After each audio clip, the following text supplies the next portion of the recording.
The Great Hall of the Valorian High Council was the largest structure ever built by any species in the known galaxy. Its walls stretched so high that clouds formed near the ceiling. Thousands of representatives from 12 different alien species sat in their designated sections, their voices creating a constant hum of conversation. They had ruled this part of space for 10,000 years. They had conquered hundreds of worlds. They feared nothing. Today, they had gathered to hear from the newcomers, the humans.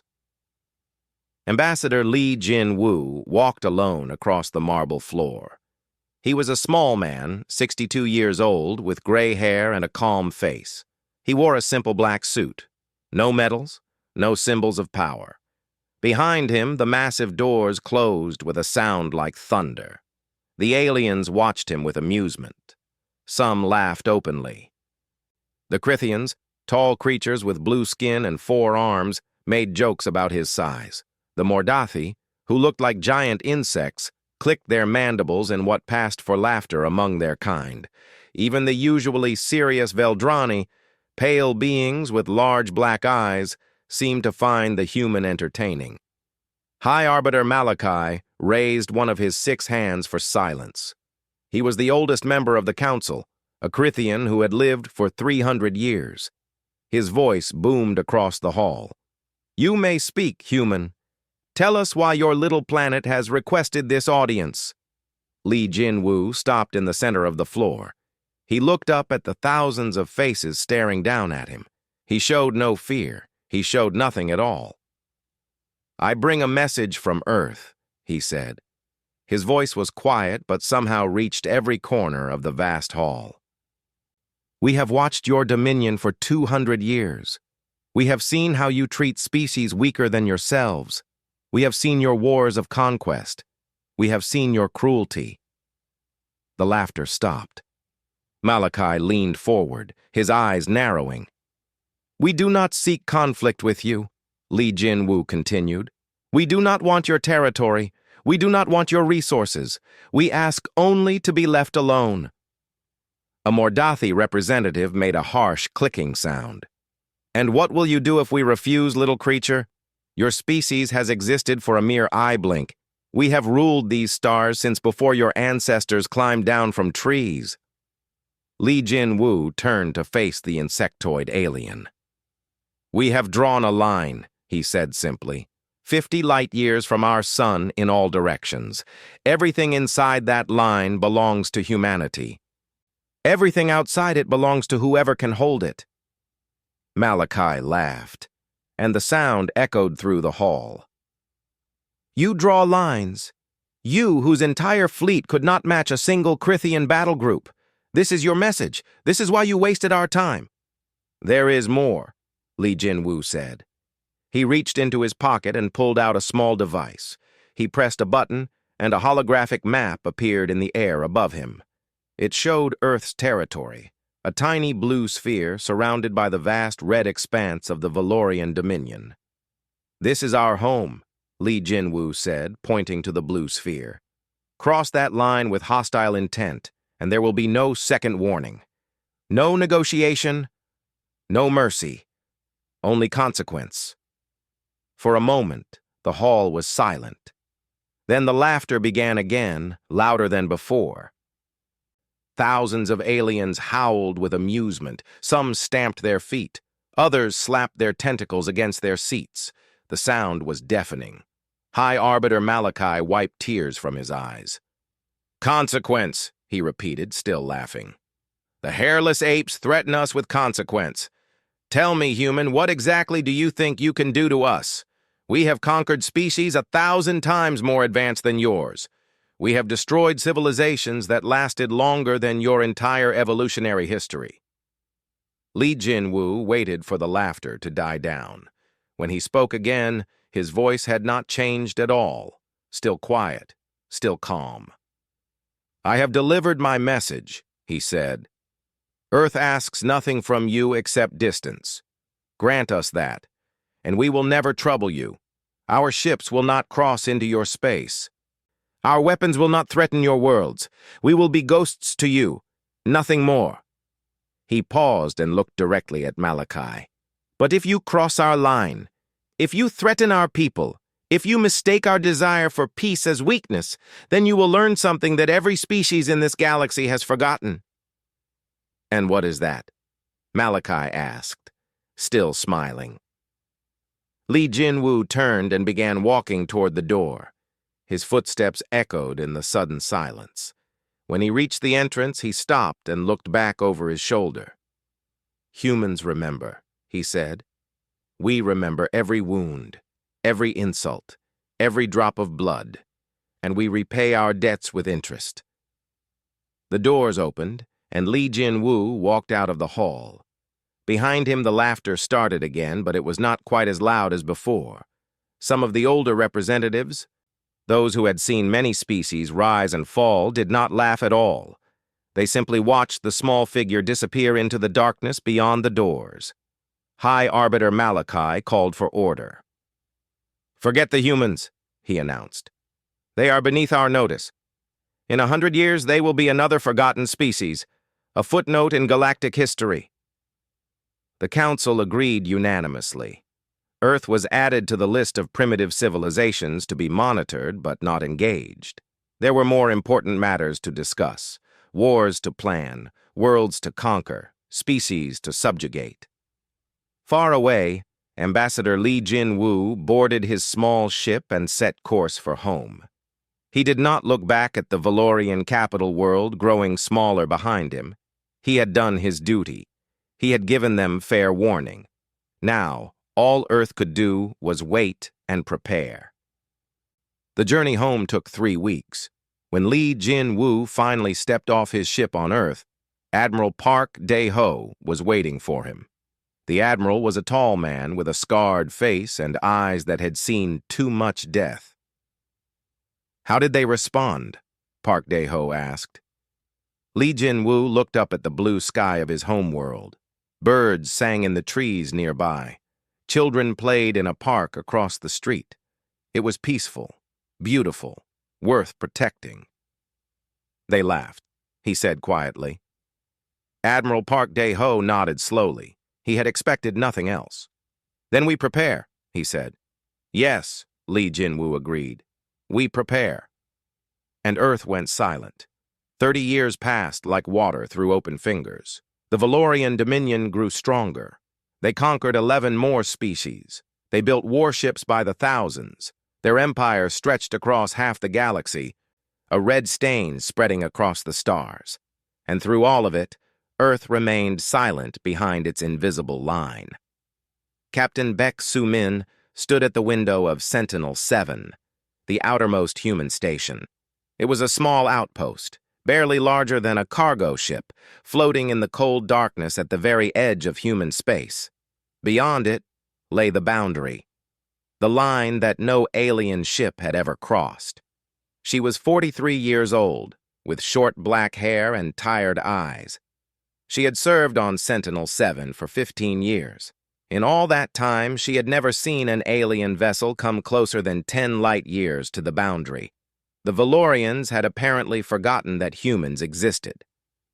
"Captain," Lieutenant Huang Ji-hye's voice cut through the silence. She was young, barely 25, with a sharp mind and quick hands. She sat at the communications console, her face suddenly pale. "I'm detecting movement." Baek Soo-min turned from the window. "What kind of movement?" "Ships, Captain. Many ships." Huang Ji-hye's fingers flew across her console. Numbers and images filled the screen. "I count 200 vessels. Krithian design. Heavy cruisers and battleships. They're heading directly for the boundary." Baek Soo-min felt her heart begin to beat faster, but her face showed nothing. She had trained her whole life for this moment. Every officer in the Stellar Defense Force had. "Distance? They'll reach the line in 6 hours at current speed." Baek Soo-min nodded slowly. She walked to her command chair and sat down. Around her, the small crew of Sentinel-7 moved to their stations without being ordered. They all knew what this meant. "Open a channel to Earth," Baek Soo-min said. "Priority Alpha. for General Choi Tae-young's eyes only. Hwang Ji-hae sent the message.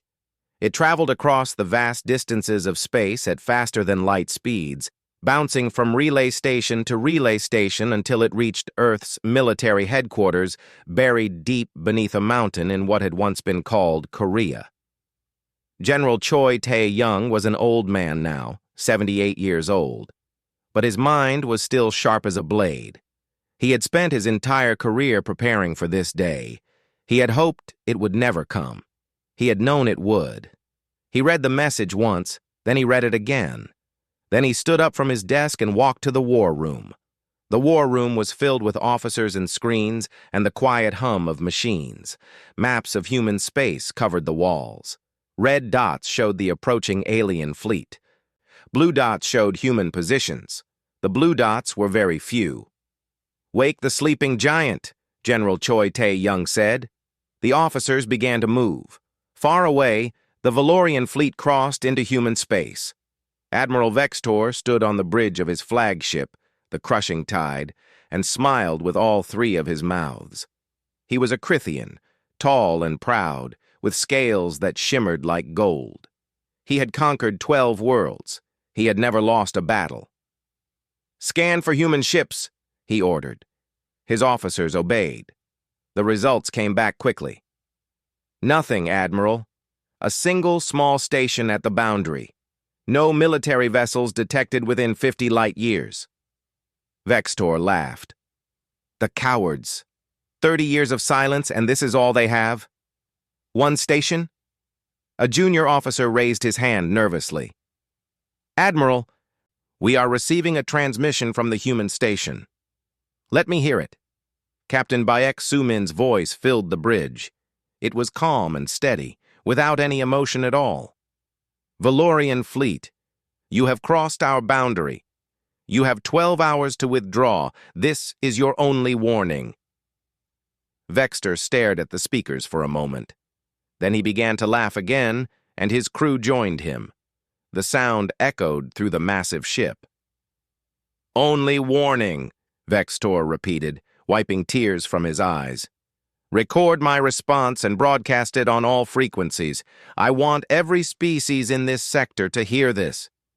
He stood straight and spoke clearly. "Humans, I am Admiral Vextor of the Valorian Dominion. Your warning means nothing. Your line means nothing. You are nothing. We will take your worlds. We will enslave your people. We will burn your pathetic little planet to ash, and there is nothing you can do to stop us." He made a cutting gesture, and the transmission ended. "Continue toward the human colony," he ordered. "New Geneva, they call it. 3 million humans waiting to become our slaves." The fleet moved deeper into human space. Hour after hour passed. No human ships appeared. No weapons fired. The stars were empty and silent. On Sentinel-7, Captain Baek Sumin watched the alien fleet grow smaller on her screens. Hwang Ji-hee stood beside her. "They're not stopping," Hwang Ji-hee whispered. "No," Baek Sumin agreed. "They're not." "What happens now?" Baek Sumin was quiet for a long moment. When she spoke, her voice was heavy with something that might have been sadness. "Now they learn." Deep in the asteroid belt between Mars and Jupiter, Vice Admiral Moon Yunbi received the order. She was a small woman with silver hair and eyes like ice. Her flagship, the Silent Thunder, was surrounded by darkness. No lights, no signals. Nothing that could be detected by alien sensors. But she was not alone. Around her, hidden in the asteroids, waited 3,000 warships. They had been built in secret over 30 years. They had never been tested in battle. Their weapons existed in no database.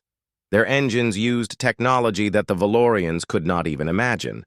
The sleeping giant. Moon Yunbi looked at her crew. They were young, most of them. They had trained their entire lives for a war they hoped would never come. Now it was here. "All ships," she said quietly, "execute Protocol Omega." Across human space, lights began to glow in the darkness. Engines powered up. Weapons came online. Men and women who had waited in silence for decades finally heard the words they had prepared their whole lives to hear. On Earth, Dr. Yoon Ha-na watched from her laboratory as the systems she had designed came to life. She was the chief scientist of Project Goliath, the most classified program in human history. She had given 40 years of her life to creating weapons that she prayed would never be used. Now they were being used. She watched the power readings climb higher and higher. She thought about the alien ships flying confidently toward New Geneva. She thought about the soldiers who would die in the coming hours. She thought about the universe that would never be the same after today. "Forgive us," she whispered to no one. But there was no one to grant forgiveness. There was only the darkness between the stars and the war that was about to begin. New Geneva was a beautiful world. Blue oceans covered most of its surface. Green forests stretched across its 3 continents. White clouds drifted lazily through skies that were almost exactly like Earth's. 3 million people called it home. Now those people were leaving. Sergeant Major Ryu Dong-hyuk stood in the central plaza of New Geneva's capital city, directing the evacuation. He was 50 years old, built like a mountain, with hands that had seen more combat than most soldiers twice his age. His voice was calm as he gave orders. "Sector 7 is clear. Move to Sector 8. Families with children board first. No pushing, no panic. We have time." Around him, thousands of people walked in orderly lines toward the evacuation ships. They carried small bags, pets, photographs of homes they might never see again. Children held their parents' hands. Old people leaned on younger ones. No one screamed. No one cried. They had practiced this drill many times. A young mother stopped in front of Ryu Dong-hyuk. She held a baby in her arms and a small boy's hand in hers. "Will they kill us?" she asked. Her voice was steady, but her eyes showed her fear. Ryu Dong-hyuk knelt down so he could look at the small boy. The child stared back at him with wide eyes. "What's your name, young man?" "Park Jun-ho," the boy said quietly. Ryu Dong-hyuk smiled. It was a warm smile, the kind that made people feel safe. "Jun-ho, do you know what my job is?" The boy shook his head. "My job is to make sure you and your mother and your baby sister get safely onto that ship. And I'm very good at my job. Do you believe me?" The boy nodded slowly. "Good." Ryu Dong-hyuk stood up and looked at the mother. "The ships will take you to Earth. You'll be safe there. I promise." The mother bowed her head slightly. "Thank you, Sergeant Major." She walked away with her children. Ryu Dong-hyuk watched them go, then turned back to his work. There were still 2 million people to evacuate. He had 14 hours. High above the planet, Admiral Vextor watched the evacuation with growing confusion. His second-in-command, a younger Krithian named Kortal, stood beside him. "They're running," Kortal said. "But why are they so organized? Where's the panic? The chaos?" Vextor frowned. He had conquered many worlds. He had seen many species face destruction. They always panicked. They always begged. They always fell apart when death approached. But these humans moved like machines. No wasted motion, no confusion. Even their children walked in straight lines. "It doesn't matter," Vextor said, pushing away his unease. "Let them run. We'll hunt them down later. Scan for their military again." Kortal checked his instruments. "Still nothing, Admiral. No warships, no orbital defenses, no weapons platforms. It's like they have no military at all." "Then this will be the easiest conquest in history." Vextor sat back in his command chair. "Prepare ground forces. We'll take the planet as soon as the evacuation ships leave. I want prisoners. The High Council will want to study these strange creatures." But something was wrong. Vextor could feel it in his scales, an old instinct that had kept him alive through dozens of battles. Everything was too easy, too quiet, too perfect. He thought about the human ambassador from 30 years ago, the small man in the black suit who had warned them without any fear in his voice, the way he had walked alone into a room full of enemies and spoken as if he were the one with power. Vextor shook his head. Foolish thoughts. Humans were weak. Everyone knew this. Their biology was fragile. Their technology was primitive. Their civilization was a baby compared to the ancient empires of the galaxy. Still, the unease remained. In the asteroid belt, Vice Admiral Moon Yunbi moved through her flagship like a ghost. She checked every station. She spoke to every officer. Her fleet was ready. 3,000 ships. More than the Valorians knew humanity possessed. More than anyone in the galaxy knew existed. They had been built in secret, hidden in hollowed-out asteroids and abandoned moons. Their crews had lived in darkness for years, training without ever seeing sunlight. Now they were awake. "Status report," Moon Yunbi said. Commander Kim Yuna appeared on the screen. She was on another ship, the Fury of Sol, commanding the second battle group. Her face was hard as stone. "All ships report ready, Admiral. Weapons charged. Engines at full power. We're waiting for your order." Moon Yunbi nodded. She looked at the tactical display. The Valorian fleet was a cluster of red dots moving toward New Geneva. Her ships were blue dots scattered across the solar system, hidden in shadows. "Admiral Park Dae-ho will give the order when it's time," she said. "Until then, we wait." "The evacuation is almost complete," Kim Yuna reported. "Ryu Dong-hyuk says the last ships will leave in 2 hours." "Good." Moon Yunbi was quiet for a moment. "How are your people?" Kim Yuna's expression didn't change, but something flickered in her eyes. "Scared. Excited. Ready. They've been waiting their whole lives for this. So have we all." On Earth, Admiral Park Dae-ho stood in the war room, watching everything unfold. He was old now, 75, but he stood straight as a young man. General Choi Tae-young stood beside him. "The Valorians still don't know," Choi Tae-young said quietly. "They think we have nothing. No ships, no weapons, no chance." Park Dae-ho watched the red dots on the screen. 200 alien warships, filled with soldiers who expected an easy victory. They had crossed the line. They had laughed at the warning. They had called humanity weak. "Do you remember what Ambassador Lee Jin-woo said 30 years ago?" Park Dae-ho asked. "He said many things. He said humans remember every wound, every insult, every drop of blood." Park Dae-ho's eyes were cold. He was right. The last evacuation ship lifted off from New Geneva.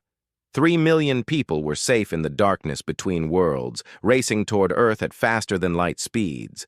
The planet below was empty now, its cities silent, its streets bare. Sergeant Major Ryu Dong-hyuk was the last human to leave.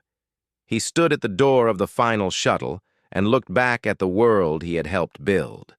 20 years of his life were in those streets, those buildings, those parks where children had played. "We'll come back," he said to no one. "When this is over, we'll come back." Then he stepped onto the shuttle, and the door closed behind him.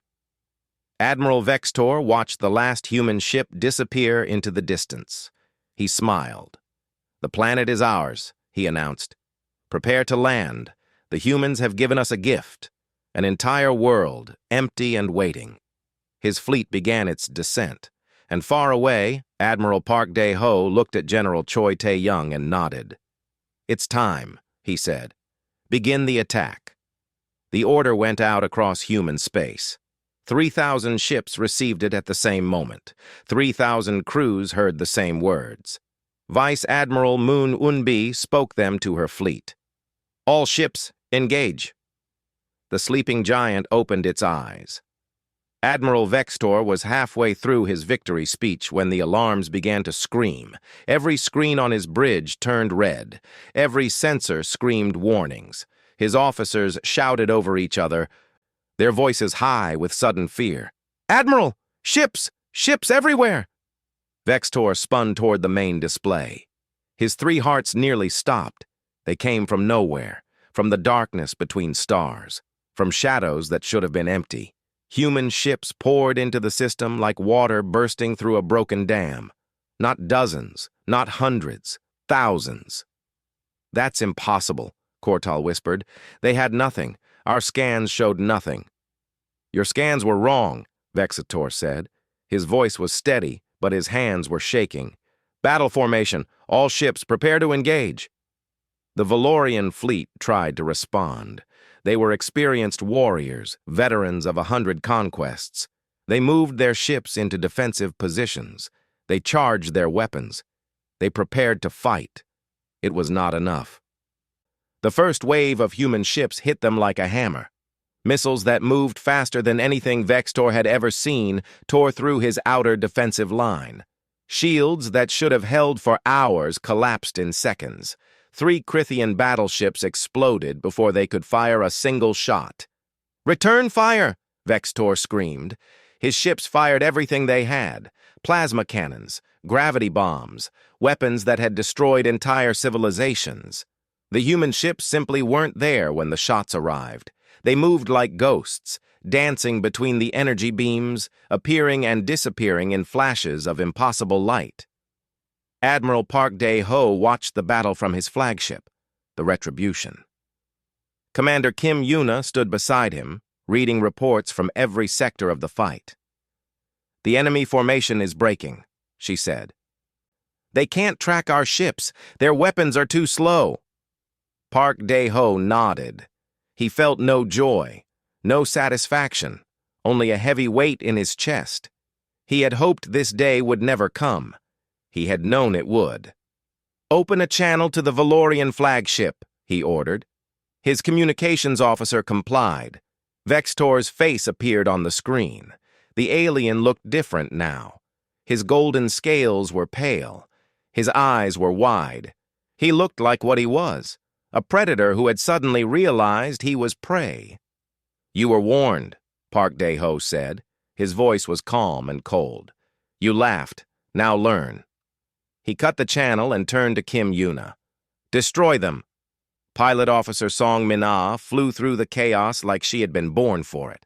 Her fighter, the Whisper, was small and fast and deadly. Her call sign was Ghost, and she had earned it. She led a squadron of 12 fighters. Their mission was simple: disable the enemy flagship, take the admiral alive. "Ghost Squadron, follow me," she said into her communicator. "Stay tight. Watch for incoming." They dove into the heart of the Valorian fleet. Enemy fire filled the space around them, bright lines of death reaching for their small ships. Song Min-ah dodged left, then right, then straight up. Her fighters followed her every move. The crushing tide loomed ahead of them. It was the largest Crithian ship ever built, 5 kilometers long, bristling with weapons. Its shields were still holding, barely. "Target the shield generators," Song Min-ah ordered. "Fire on my mark." She flew closer, closer. Enemy fighters tried to intercept her, but her squadron cut them down without slowing. She could see the shield generators now, glowing points on the battleship's hull. "Mark!" 12 missiles launched at once. They hit the generators in perfect unison. The shields flickered and died. "Second run. Target the engines." They came around again. This time, the battleship tried to run. It was too slow, too damaged, too late. Song Min-ah's missiles tore through the engine section. Fire bloomed in the darkness. The great ship began to drift, powerless and broken. "Ghost Squadron to command. The enemy flagship is disabled, ready for boarding." On the crushing tide, Admiral Vextor stood on a bridge filled with smoke and screaming wounded. Half his crew was dead. His ship was dying around him. Through the shattered windows, he could see the human fleet moving through what remained of his forces like wolves through sheep. 200 ships. 200 of the finest warships in the Valorian Dominion, built to conquer, built to destroy, built to make the galaxy tremble. They were being taken apart in minutes. "Admiral," Kortal said. He was bleeding from a wound on his head. We have to surrender. We can't win this. Vextor wanted to argue. He wanted to fight. He wanted to believe that somehow his people would still emerge victorious. But he was not stupid. He could see the truth. "Send the signal," he said quietly. "Tell all ships to stand down." The order went out. Across the battlefield, Valorian ships stopped firing. Some tried to run. Human ships caught them before they could reach the edge of the system. There was no escape. The Battle of the Line lasted 4 hours. When it ended, 200 Valorian ships were wreckage. Not a single human vessel was destroyed. But Admiral Park Dae-ho was not finished. He looked at the tactical display. His ships surrounded the surviving enemy vessels. Thousands of alien prisoners were being taken aboard human transports. The battle was over. "Send a message to the Valorian High Council," he ordered. "Tell them their fleet is gone. Tell them what happened here. Tell them we are coming." Kim Yuna looked at him sharply. "Admiral?" "They crossed our line. They laughed at our warning. They came to enslave our people and burn our worlds." Park Dae-ho's voice was heavy. "They need to understand that there are consequences. Real consequences. Consequences they will never forget." He turned to his communications officer. "Contact Vice Admiral Moon Yunbi. Tell her to take the First Fleet to Valorian space. Show them what happens when you wake the sleeping giant."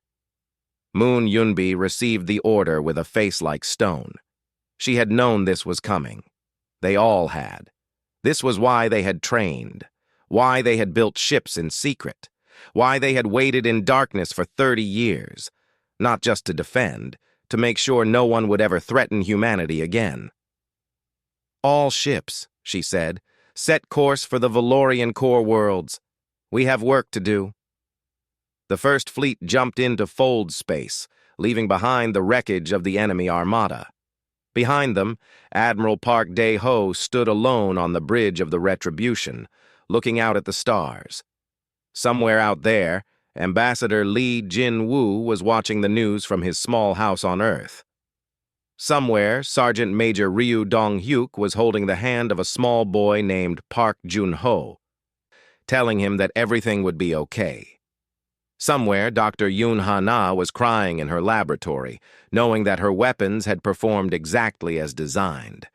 The war had barely begun. And humanity was just getting started. 3 months. That was all it took.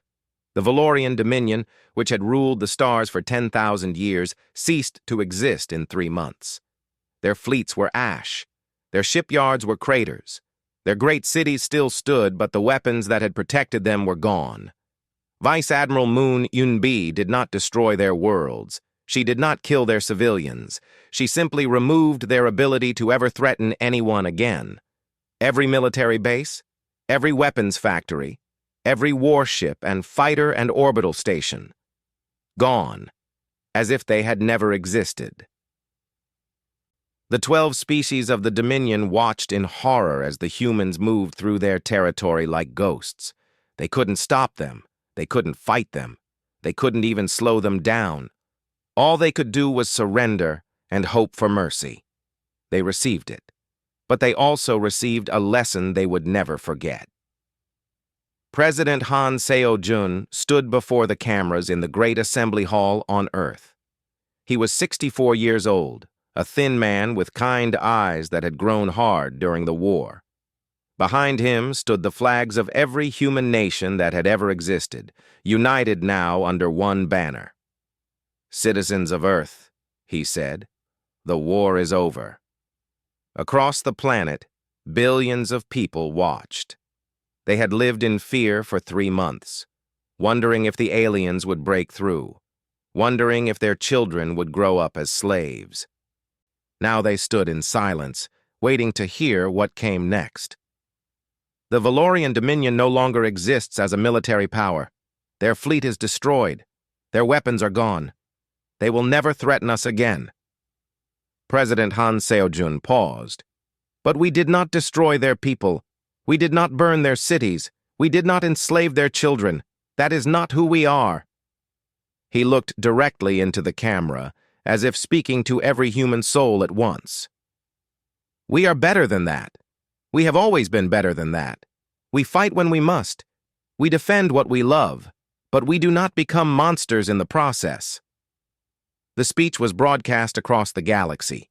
Every species watched, every leader listened, and they understood something that the Valorians had failed to understand.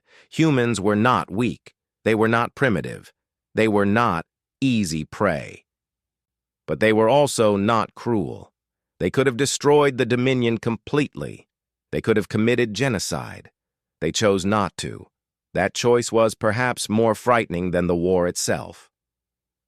Ambassador Li Jinwu returned to space one final time. He was 89 years old now, frail and thin, supported by a young aide who helped him walk. But his eyes were still sharp, and his voice was still steady. He stood before a new council, not the Valorian High Council. That was gone. This was something different. Representatives from dozens of species gathered in a neutral station far from any home world, meeting to discuss the new reality of the galaxy. The room was silent as Li Jinwu entered. No one laughed this time. No one made jokes. They watched him with fear and respect, and something that might have been awe. 30 years ago, Li Jinwu said, I stood before your predecessors and delivered a warning. I told them that humanity wanted only peace. I told them that we had drawn a line. I told them what would happen if that line was crossed. He paused and looked around the room. They laughed. They called us weak. They called us primitive. They crossed our line with 200 warships and dreams of conquest. His voice grew quiet, but somehow it filled every corner of the vast chamber. Where are they now? No one answered. No one moved. We will return to our space, Li Jinwu continued. The line remains. We will trade with those who wish to trade. We will speak with those who wish to speak. We seek no empire. We claim no territory beyond our borders. He stepped forward, and even though he was small and old and weak, every being in the room leaned back. But let this be remembered across every world, every species, every generation yet to come. Earth warns only once. He turned and walked out of the chamber. His aide supported his arm. The doors closed behind him with a sound like the final page of a book turning. The galaxy remained silent for a long time after that. Admiral Park Dae-ho retired 6 months after the war ended. He bought a small farm in the mountains where he had grown up, far from the cities and the noise and the memories. He grew vegetables. He watched the stars at night. He tried to forget. Commander Kim Yuna visited him sometimes. She had been promoted to admiral herself, given command of the entire Stellar Defense Force. She did not want the job. She took it because someone had to. They would sit on his porch and drink tea and watch the sunset. They rarely talked about the war. Do you think they'll leave us alone now? Kim Yuna asked one evening. Park Dae-ho considered the question. He thought about the millions who had died. He thought about the ships he had destroyed. He thought about the look on Admiral Vextor's face when he realized his empire was falling. Yes, he said finally. For a long time, at least. Maybe forever. Why?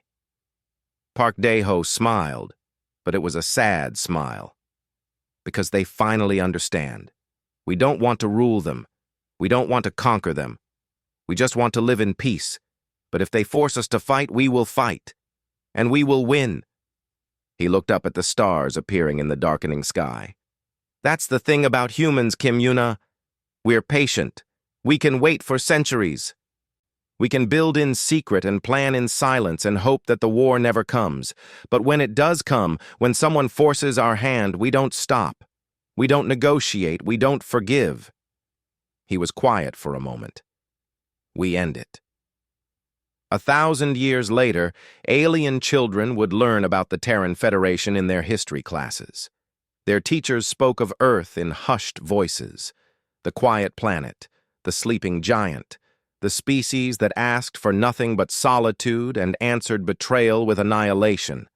Some said the humans had gone back to their silence, content behind their lines, waiting in the darkness for the next foolish race to test them.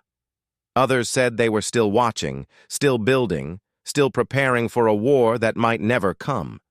No one knew for certain. No one dared to find out. But in every language, across every world, one phrase survived. Parents whispered it to children who misbehaved. Generals muttered it before making decisions about war. Politicians remembered it when they thought about expanding their borders. 3 simple words that carried the weight of history. Do not wake the humans. And in all that time, across all those centuries, no one ever crossed the line again.